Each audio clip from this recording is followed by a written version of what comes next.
저는 탄핵이란 말이 민주당 정치인들이 기분에 따라 그렇게 함부로 쓸 수 있는 말이 된 것에 대해서 안타깝게 생각합니다만 법무부 장관에서 꼭 해야 할 일을 한 것이기 때문에 당당하게 응하게 했습니다. 이 말씀을 제가 드리고 싶네요. 한명숙 전 총리의 불법 자금 수사 사건에서 노골적으로 대법원 판결 결과에 불복하고 그 결과를 법무부 장관의 수사지휘권까지 발동하면서 뒤집어 보려고 한 분들이 할 말씀은 아닐 것 같아요. 저는 왜 그걸 없애야 하고 왜 국민을 범죄에 노출시켜야 하는지 오히려 묻고 싶습니다.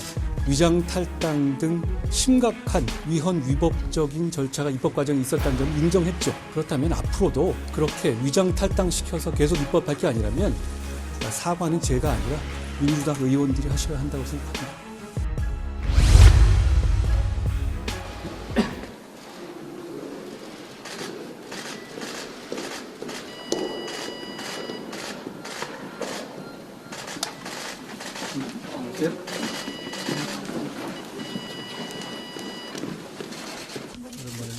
그 민주당 의원들이 몇 분이 그 이제 장관님 탄핵 이야기 나오고 있는데 어떻게 생각하십니까? 저는 탄핵이란 말이 민주당 정치인들이 기분에 따라 그렇게 함부로 쓸 수 있는 말이 된 것에 대해서 안타깝게 생각합니다만 저는 법무부 장관에서 꼭 해야 할 일을 한 것이기 때문에 당당하게 응하게 했습니다. 그런데 이번 헌법재판소 결정은 고발인의 이의신청권 폐지 같은 법의 내용의 문제점에 대해서는 전혀 판단을 하지 않고 회피하지 않았습니까? 각하 결정을 해서.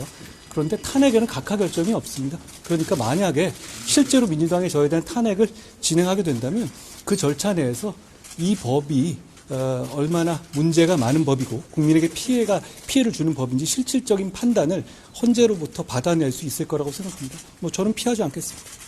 야당에서는 헌법재판소의 결정에 대해서 정부 그리고 여당에서 이의를 제기하는 게 삼권 분립의 근간을 흔드는 행위다라고 비판이 나오지만 그 부분에 대해서 어떻게 생각하십니까?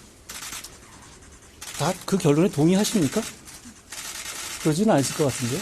자, 저는 다시 말씀드리지만 법무장관으로서 헌법재판소의 결정에 존중합니다. 그 뜻은 제가 법무부 장관으로서 그 결정의 취지에 맞게 법 집행을 하겠다는 취지입니다. 그렇지만 많은 국민들과 많은 법률가들의 생각과 같이 저는 그 결론에 공감하지 않습니다. 그리고 이 말씀을 제가 드리고 싶네요. 한명숙 전 총리의 불법 자금 수사 사건에서 노골적으로 대법원 판결 결과에 불복하고 그 결과를 법무부 장관의 수사지휘권까지 발동하면서 뒤집어 보려고 한 분들이 할 말씀은 아닐 것 같아요. 저는 아까 말씀하셨듯이 고발인의 이의신청권 같은 그런 우려가 나오는데 그 부분은 어떻게 장관으로서 보완을 어떻게 해나가실 생각이신지? 저는 그 부분에 대해서 그 명확한 불법, 그러니까 고발인 이의신청권이 폐지되게 되면 앞으로 성남FC 같은 사건 그리고 장애인이나 아동에 대한 피해를 공익고발한 사건을 경찰에서 불송치될 경우 검찰에서 아무런 스크린을 거치지 않고 사장되게 될 겁니다. 대단히 큰 피해죠. 그리고 그걸 폐지해야 될 어떤 공익적 목적을 설명을 들은 바가 없습니다. 제가 물어봤거든요. 왜 없애야 되느냐. 아무도 거기에 대한 답을 한 분이 없죠. 그 부분에 대해서 저 헌법재판소가 이렇게 내용에 대해서 판단하지 않고 각하해서 사실상의 면죄부를 준 것에 대단히 안타깝게 생각하고요. 이걸 바로잡을 방법은 입법밖에 없을 텐데요. 지금 몇 가지 법안이 나와 있는 것으로 압니다. 국회 논의 과정에서 적극적으로 법무부의 입장을 설명하고 법안이 바뀔 수 있도록 노력하겠습니다. 그 검수 원복 시행령은 앞으로 어떻게 되는 겁니까? 그 시행령을 이걸 바꾸자 이런 말씀들도 민주당에서 많이 하시던데요. 저는 오히려 이번 결정으로 그 개정 법률의 취지에 입각해서 저희가 개정한 시행령이 국민을 범죄로부터 보호하기 위해 더 중요해졌다고 생각합니다. 민주당에서 그걸 원래대로 없애야 한다고 주장하던데요. 도대체 깡패, 마약, 무고, 위증 사건을 국민을 위해 수사하지 말아야 될 공익적 이유가 도대체 뭡니까? 왜 도대체 원래대로 회복돼야 되는 거죠? 그 시행령 개정 이후에 깡패 마약 위증 무고 사건에 대한 수사가 본격화되고 많이 좀 개선되고 있지 않습니까? 그게 국민의 공익에 도움이 되는 것이고요. 저는 왜 그걸 없애야 하고 왜 국민을 범죄에 노출시켜야 하는지 오히려 묻고 싶습니다. 그리고 헌법재판소의 공보관이신 것 같은데 언론에다 이렇게 말씀하셨더라고요.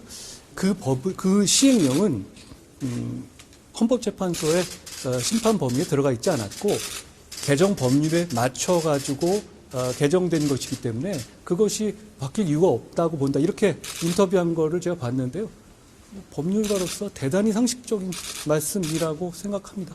그리고 다시 말씀드리지만 저희가 개정한 그 시행령은 정확하게 그 법률의 취지에 맞춰서 개정한 것이라는 말씀을 드립니다. 언론에서 장관이 차출론이 또다시 나오고 있는데 이 부분에 대해서 혹시 입장 밝히실 수 있을까요?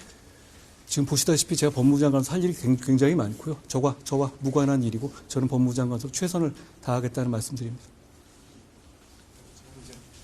더 없어요? 그냥 하나 더. 민영 배우님이 복당을 추진하는 것 같은데 민주당이 당 사정이긴 하지만 어쨌든 현재 판결에 대해서 이 부분 어떻게 보세요? 그 뭐 여러 가지 말씀하시잖아요. 저보고 사퇴하라, 뭐 사과하라, 뭐 이러잖아요. 제가 지금 굉장히 유감스럽게 생각하는 그 헌재의 결론조차 위장 탈당 등 심각한 위헌 위법적인 절차가 입법 과정에 있었다는 점 인정했죠. 그렇다면 앞으로도 그렇게 위장 탈당시켜서 계속 입법할 게 아니라면 사과는 제가 아니라 민주당 의원들이 하셔야 한다고 생각합니다.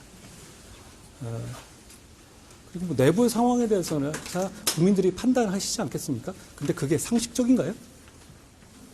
헌법재판소가 그래도 된다고 허용한 거라고 생각하십니까? 국민들께서 그렇게 생각하신다고 생각하십니까?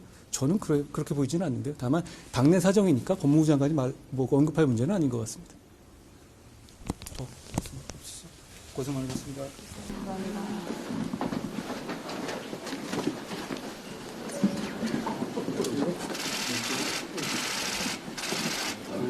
가까이서 좀